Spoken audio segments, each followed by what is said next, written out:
Page 28, Horse and Sleigh. Well, this looked kind of ugly, but let's talk about it. It's 2 pages long. We have treble and bass clef, 2 4-time signature. So there's only 2 counts in a measure, but we're still counting quarter notes. And you have eighth notes all over the place. So it's 1 and 2 and 1 and 2 and. Take the right hand first. Let's make sure we have the notes and the rhythm. The right hand comes in a measure 5. You're here. 1 and 2 and 1 and 2 and 1 and 2 and. Go on. 1 and 2 and 1 and 2 and. That's pretty much it for the right hand until you get to the bottom of page 29. The last line, the notes are written here, but it has an 8VA over it. For the whole line, the dashed line goes across. That means you take it up an octave. So you're up here. And the last measure is still 8VA. You're up here. Well, that's fine, except it has a bit of a problem now. Because if you look, measure 21 is when you go up an octave. Well, look at measure 20. The measure before, you're here. Then you got to lift for measure 21. You got to come up here. You got to lift up and move. There's no rest or anything. You lift up. Well, you lift up for the phrasing anyway. This time, only instead of just lifting up, you got to lift and move. So you may have to practice that because you're here and you got to go to here. These 2 fingers. This way. You may have to practice that. Left hand, well, you just got the C and the G for the most part. And I'm just rotating here. I'm not holding the hand still and trying to use the fingers. I'm rotating. I'm transferring weight from one finger to the other. I'm kind of walking on the keyboard. It's like when you shift weight from one leg to another when you're walking. I'm doing that here. Because I'm controlling how much weight. I'm not putting all the weight on it. That would make it loud.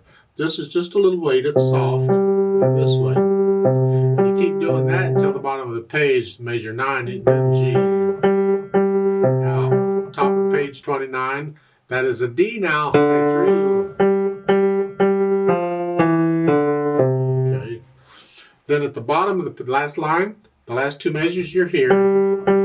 That 8VA is only to the top staff. The left hand doesn't move.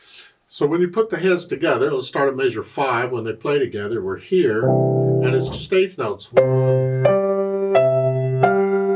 It feels a little weird because you're using different fingers on the hands. You're here, and then you're here, and then you're here, and then here. So you just work that out very slowly and gradually speed it up, but it comes. So you put the hands together. When you're comfortable with it, you get rid of the hesitation. So these eighth notes are steady all the way through. You don't want your horse stumbling or anything. It's got to be steady.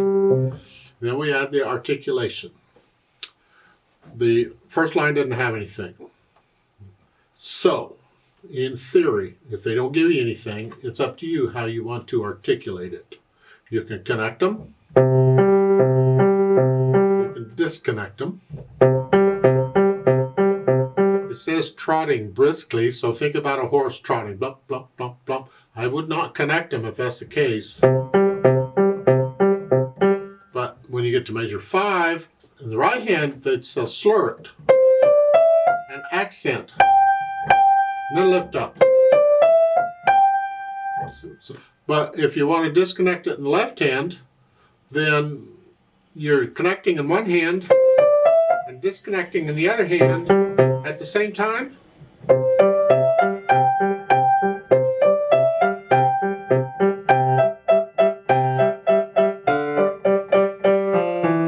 Or you can just connect the left hand and keep it simple.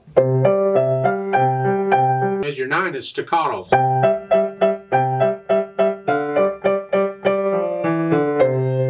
Now measure 12. You have a half note. Lift up. There's no phrasing or anything marked. It's the end of a phrase, lift up. Because you can hear the sentences. That's a sentence. And then it starts a new sentence. So lift up in the right hand so you hear the phrasing. But connect the left hand. So I'm only lifting up in the right hand. This is measure 12. I'm lifting up here, but not there. Here. Now, if you're disconnecting the left hand, you have to worry about it. So you work that out. When we're lifting up in the right hand between the phrases, we don't lift up in the left hand unless you're playing them disconnected. It's like on measure 6 going to 7. You're lifting up here, but here, I connect that. Lift up. So you're doing different things in the hands, and it's important we develop this ability. Well, this is a good exercise for that. You don't go as fast as I'm going, but you go at your speed. The point is you're lifting it up. One hand and not the other.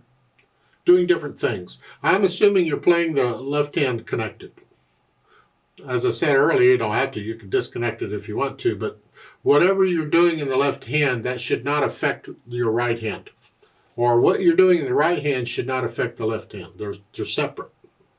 So when you kind of got the articulation, now we can think about the dynamics. P is piano for soft at the beginning.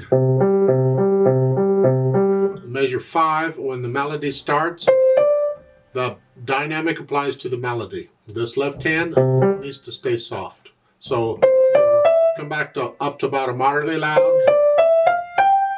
That actually makes these accented notes loud because of the accents. You're coming up to moderately loud. But then if you have the accent on top of it, it takes it up. Come back down and do it. Now you're moderately loud. The left hand's soft. Keep the left hand in the background.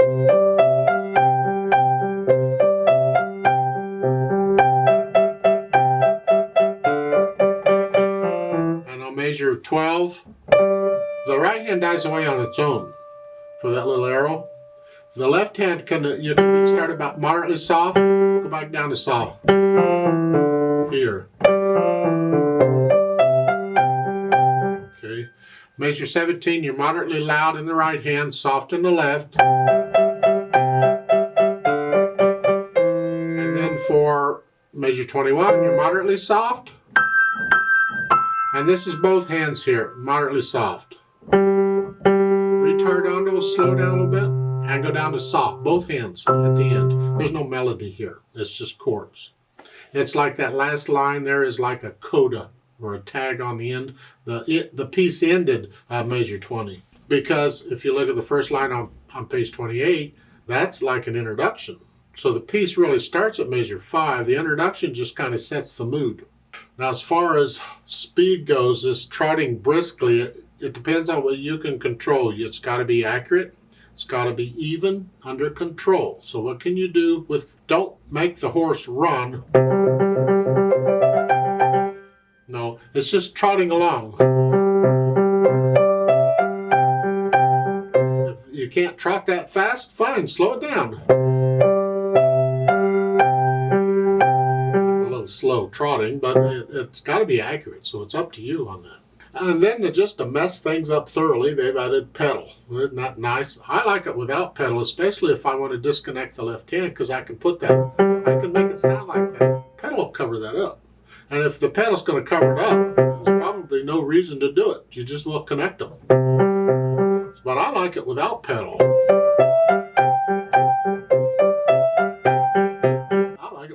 But they've added pedal, so let's take a look at what it's doing. At the beginning, I'm going to push the pedal down. Because it happens so quickly, you pretty much have to push the pedal down with the note.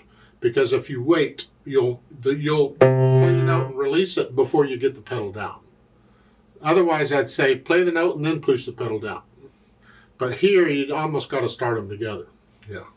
Because it's a short note. So at the beginning, I push the note down with the pedal, or the pedal down with the note, whichever. Because we have the overtones going, you're going to have to play this really soft, probably very soft instead of soft. And then keep the pedal down. And then at measure 8 or 9, lift the pedal up as you play the hands or the notes. And then on measure 13, again, push the pedal down with the notes. And on measure 17, as you play the notes. And then on the last line, measure 21, push the pedal down. Here you can push the pedal down after the note if you want. You got time, they're quarter notes. And leave the pedal to the end, and then the notes and everything come up together. And that's their pedaling. I completely disagree with it. I think it messes this piece up thoroughly. I would much rather hear it without the pedal, and even disconnecting the left hand. I didn't talk roadmap. Let's do that right quick. You see the reverse repeat sign at the beginning? You can scribble that out. You don't need it. There's a repeat sign there at the end of measure 20. There you see it, the third line down at the end of the line, a repeat sign. That tells you to repeat back. You don't need a reverse repeat sign at the beginning, because when you repeat, you're going to go to the beginning anyway. The reverse repeat sign is used when you don't want it to go to the beginning. You want it to repeat back somewhere else. So scratch that reverse repeat sign out. So really the piece is about twice as long as you think it is, or twice as long as it looks, I guess. And that's interesting, because a lot of times when they would repeat a piece, they would not repeat the introduction. So in my opinion, the reverse repeat sign could be at the beginning of measure 5, and you just repeat back to there.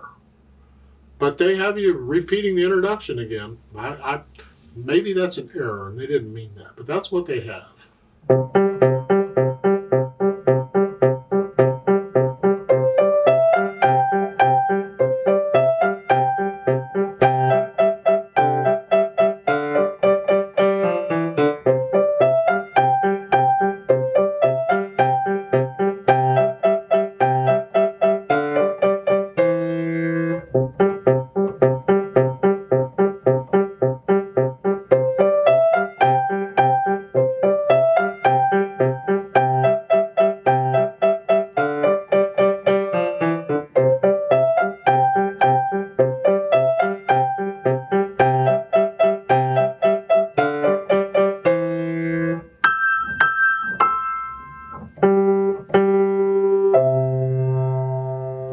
See, I like it much better without the pedal, but you can put in the pedal if you want to. Let's do the play with me and check that you're playing all the right notes and the rhythms correctly. I'm not going to do any dynamics, just notes and rhythms. I'll do the staccatos and things, and we'll do the repeat. But I'm going to leave the pedal out because you can hear the notes better without the pedal. 1 and 2 and ready and go and.